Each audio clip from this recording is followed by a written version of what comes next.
After that night, nothing was said. No arguments, no accusations.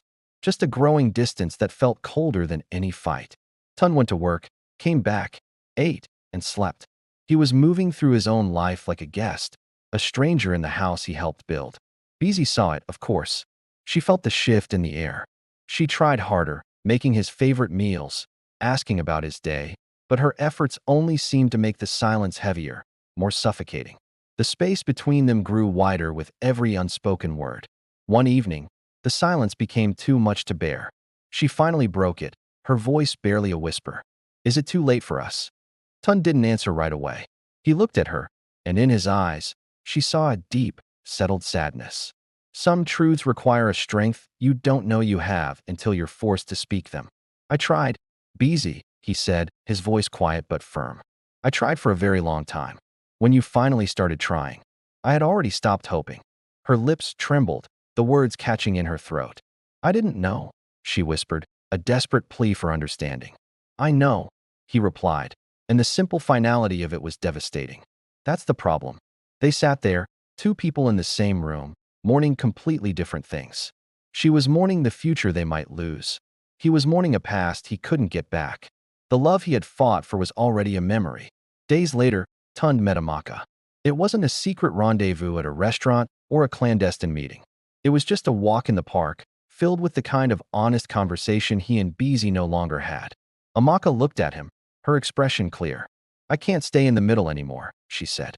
"It's hurting everyone, including me." He simply nodded. He already knew.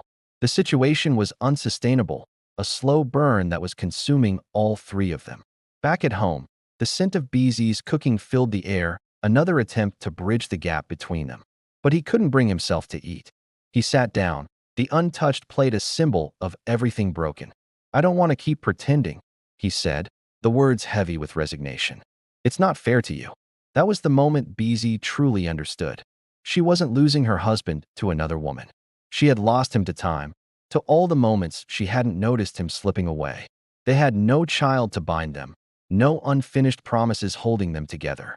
All that was left were memories. And memories don't argue, they don't fight to stay. They just fade. Tun filed for divorce. It wasn't an act of hatred or revenge. It was an act of honesty. Staying would be the ultimate lie, a betrayal to them both. Bisi signed the papers. Her hands shook, not because she didn't love him, but because she finally understood she had shown her love too late. The effort came, but the heart it was meant for had already left. Tund walked away from his marriage. He wasn't proud. He wasn't even certain about the future. But for the first time in a long time, he was being honest with himself. Somewhere, Amaka waited.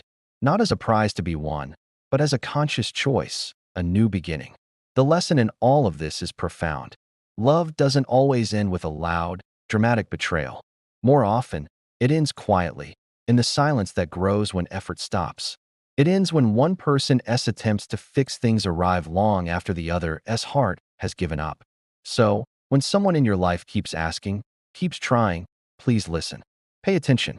Because the moment they stop asking is often the moment they've already started walking away. Thank you for watching. If this story resonated with you, please like, share, and subscribe for more content that explores the real, complex, and often difficult aspects of human relationships. We'll see you in the next one.